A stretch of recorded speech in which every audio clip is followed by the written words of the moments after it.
nous avons un agresseur qui menace la sécurité de la République et ces gens sont en train de jouer les jeux de l'ennemi. Ils sont manipulés, drogués. On les achète avec les billets de banque pour l'insécurité. Néanmoins, les forces de défense et de sécurité ont opéré d'une manière très professionnelle.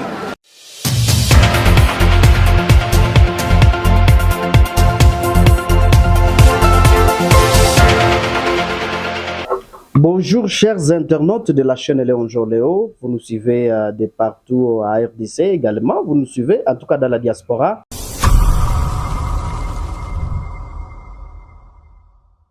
Et de prime abord, à commencer l'émission, je vais donner ma pensée piège à l'égard de ceux-là qui ont été tués à Goma et d'autres ont été tués à Kassindi et même à Butembo, on a été victime de ces manifestations anti-MONUSCO.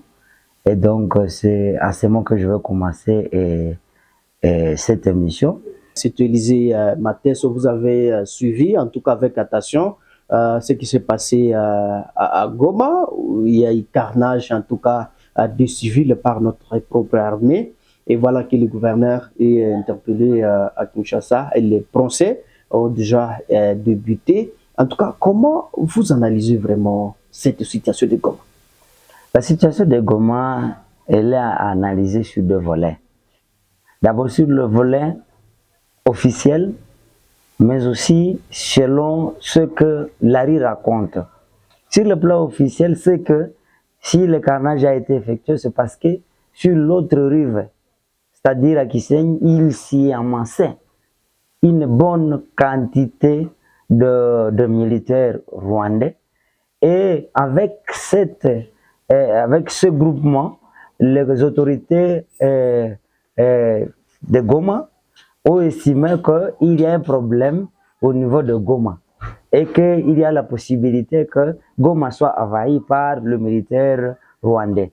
Et au même moment, malheureusement, le militaire rwandais s'amasse à la frontière, la petite ou la grande, et comme quelqu'un peut le dire, alors que aussi le Wazalendo disait qu'il veut projeter la marche. Avec une sorte de concomitance, il y a cette similitude. Cela a amené à ce que Goma prenne des mesures draconiennes, de telle manière que tout ce qui pouvait sortir de l'œuf soit étouffé à l'intérieur. C'est comme ça qu'on a tout tué, on a tout attaqué pour que, n'est-ce pas, aviser ceux qui sont de l'autre bord que nous sommes éveillés, que d'abord chez nous, nous maîtrisons tous ceux-là qui peuvent troubler l'ordre, et à côté, alors vous, si vous venez, ça sera la même chose. Malheureusement, l'échec est tombé sur nos propres populations, et voilà, là que nous sommes. Mais le plan officiel, c'était celui-là, de montrer aux agresseurs que même à l'intérieur, nous ne voulons pas de problèmes, ou si vous êtes à connivence avec cette secte, alors voilà, déjà nous sommes avec eux, nous venons de le maîtriser. Voilà au moins l'objectif de manière officielle. Alors je disais que le deuxième volet serait selon que Larry raconte. Et vous savez, il y a une secte religieuse qui organise des marches d'habitude. Ce ne serait pas la première parce qu'il y a déjà d'autres manifestations qui ont été organisées par la même secte et qui ont été encadrées par la police. La question qui se pose à ce niveau, c'est de dire pourquoi une secte qui peut, dont la sécurité ne dépend pas de la police, c'est la garde présidentielle qui vient maintenant maîtriser le Wazalendo. C'est la question la plus principale et où nous voyons déjà un vice de procédure ou de sécurité. Parce que exactement l'objectif serait de sécuriser les gens. S'ils ont utilisé la garde présidentielle et que c'était l'objectif d'encadrer la manifestation ou de le maîtriser, et si aussi ils auraient aussi utilisé la police dans le même sens, l'objectif est ça tuer ou bien ça verser les ça, je crois qu'il n'y aurait pas de problème. Le problème revient au niveau où la police n'a pas été mise en contribution, on a sauté tout directement à la garde républicaine. Et voilà, on a des cinquantaines de morts, les autres parlent même des centaines. Donc, et maintenant, le blessé, on n'en parle même plus. Donc, ils ont préparé ces carnages, puisque tuer jusqu'au plus de 50, c'est quand même grave. Encore une armée qui se dit, en tout cas professionnelle, garde républicaine. Donc, vous voyez qu'ils ont fait une démonstration sur notre propre population. On ne peut pas dire qu'ils ont préparé. Ils ont préparé et non. Je crois que c'était juste un dérapage dans la procédure de la garde. Vous savez, en marchant, on peut tomber par terre. Et en enseignant, on peut blesser celui qu'on enseigne, et ainsi de suite. Est-ce que vous allez dire que l'enseignant préparait la mort de son étudiant? Je ne pense pas. Donc, dans les cas d'espèce, et personne ne peut se préparer de sa propre turpitude. Il y a l'armée qui a massacré sa population, mais nous ne pouvons pas dire, en tout cas, la population, l'armée ne peut pas dire non, nous sommes une armée professionnelle et par notre professionnalisme, voilà, nous avons tué les Ouazaliens. Ce n'est pas à ce niveau-là qu'on peut analyser ces débats-là. Les porte-paroles de l'armée, le colonel Ndjike Kaiko l'avait bien dit, donc le premier jour qu'ils ont arrêté les Ouazaliens avec professionnalisme. Mais voilà, il y a des morts. Lui-même l'avait dit. Est-ce que vous connaissez le système de l'armée, dans la communication de l'armée? L'armée vous dit, par exemple, nous avons maîtrisé autant. En maîtrisant, le verbe maîtriser, pour le militaire, ça signifie tuer. Et donc, quand ils communiquent, et puis deuxième chose, le militaire peuvent, eux, n'ont pas l'habitude, par exemple, de donner les effectifs qu'ils ont perdus. Et ils disent non, il y a eu des blessés alors qu'il y a des morts. C'est dans la façon de communiquer du militaire. Alors, de côté, Ndjike Kaiko a constaté qu'ils avaient déjà tombé dans une erreur monumentale et qu'il fallait essayer d'atténuer les dégâts. C'est comme ça qu'il a essayé de communiquer de manière professionnelle, et selon eux, et il a essayé de troquer la vraie information, malheureusement qui a fini par se dévoiler. Et voilà, la situation est telle que les gens vont quitter Kinshasa, où il y aura une délégation ministérielle qui viendra maintenant enquêter. Et voilà là que nous sommes. C'est que ce que Ndjike Kaiko a essayé de donner comme information, on constate à la fin que ce n'est pas la vraie information.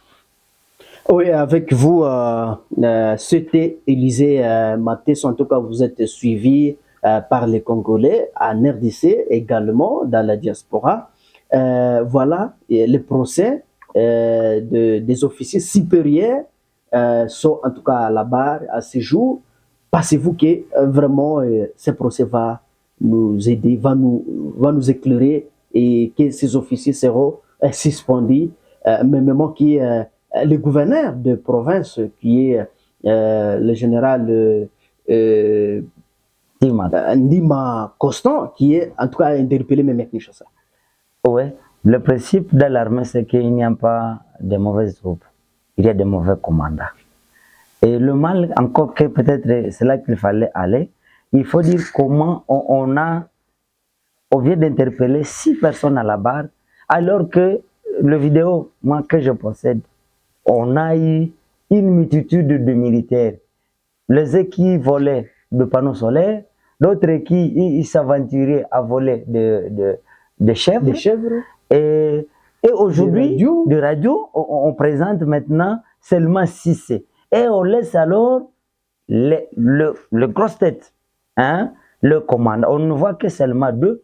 Et je ne sais pas qui sont-ils, mais on a trouvé 2 grands officiers qui sont à la barre, qui ont été arrêtés quand la délégation a été présente.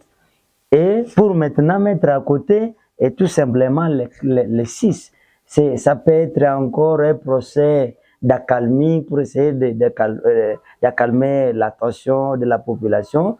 Mais en vrai, ça, il fallait encore creuser la question pour qu'on aille vers le vrai responsable. Et quand nous disons que même le gouverneur est déjà à Kinshasa, interpellé. Je crois que pour quelqu'un qui connaît la procédure, c'est vraiment une bonne chose parce qu'il fait partie des grands décideurs et de la ville, parce qu'il ne faut pas oublier qu'il avait écrit une correspondance déjà à la MONUSCO, quand la MONUSCO avait compris qu'il y aurait une manifestation contre elle. La MONUSCO a écrit Andy Macosta et Andy Macosta de réagir, d'écrire à la MONUSCO que, en tout cas, n'ayez pas peur, officiellement, en tout cas, tout est déjà bien préparé. Malheureusement, tout a été bien préparé pour tout simplement massacrer les Ouazalènes, ce qui est une grande erreur. C'est là qu'il y a la responsabilité, et comme si c'était un acte prémédité de Andy Macosta, parce qu'il a dit tout sera bien réglé. Alors, quand tout est réglé de manière bonne, mais voilà, maintenant, ce sont les 50 personnes, une multitude de blessés qu'on constate dans cette préparation de tout qui va bien aller. Alors, pourquoi le chef de l'État, Kiegara, donc de la nation, ne voulait pas vraiment suspendre Ndima dès les premiers jours? J'ai dit la procédure est bien respectée. Le fait qu'on vous rappelle, c'est déjà une punition. Mais il peut encore revenir. Il peut encore revenir. Ça, c'est dans le pouvoir discrétionnaire de celui qui va apprécier la fin. Il va dire, oui, tel que je constate, toi, tu es parmi ceux-là qui doivent. Parce que le décideur, nous analysons, mais le vrai décideur, soit Kinshasa. Ce sont eux qui l'ont envoyé, ce sont eux qui peuvent encore le renvoyer ou le faire stopper. Et donc, ça dépendra de l'appréciation qu'ils auront à l'égard des faits qui Ndima pourra peut-être donner pour le faire stopper, ainsi de suite. Mais c'est une question de procédure, et voilà pourquoi il est rappelé. Mais le fait qu'il est rappelé, c'est déjà une punition quelque part dans l'administration. Avez-vous un message à particulier à adresser donc, aux Congolais, en tout cas, qui ne comprennent même pas en tout cas ce qui s'est passé à Goma, si c'est la vérité ou c'est quoi? Pouvez-vous en tout cas adresser un message donc, à tous les téléspectateurs qui vous suivent maintenant? Ce que je veux dire à tous les téléspectateurs, que ce soit au Congo, dans la diaspora, c'est que c'est une vérité. Les gens ont été massacrés à Goma et nous vivons le fait. Et c'est là qu'ils sont à Goma. Même eux, si vous voulez aller aux réseaux sociaux, vous trouverez tout là-bas. Les vidéos circulent. Ce sont des vérités, ce ne sont pas des montages. Et nous disons tout simplement que la route est encore longue pour arriver à la vraie paix. Mais cette paix-là ne sera pas dictée toujours, et même je suis toujours internationaliste, par des missions de maintien de paix, et vous en êtes témoin. Et aujourd'hui, on a eu la MONUSCO et on a appelé l'IAC. Aujourd'hui, on est en train de courtiser la SADC. Dans la MONUSCO, il y a le FIB. Et tout ça, nous n'avons jamais trouvé la paix. On continue, et le M23 continue à gagner du terrain. Et donc, le problème est interne et non pas un problème, une solution internationale. Donc, nous devons savoir que le Congo doit savoir que la paix qui est bien assise est une paix interne. Il faut que l'armée soit bien formée.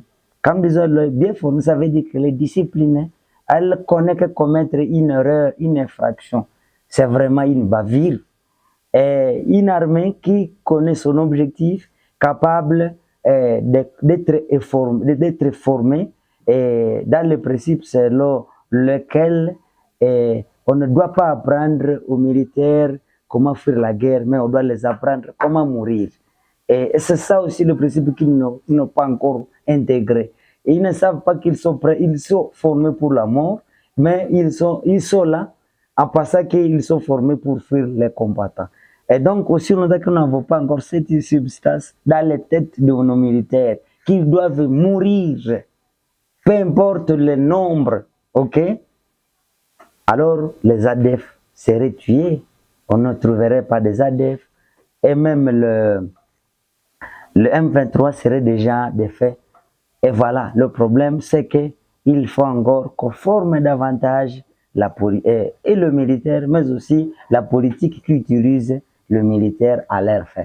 Voilà, messieurs les journalistes, le message que je peux lancer à tous nos téléspectateurs, tout simplement parce que je les aime et parce qu'ils ils suivent toujours nos débats, nos commentaires, qui semblent être peut-être scientifiques, mais nous voulons toujours donner notre point de vue et je le remercie à ce niveau-là.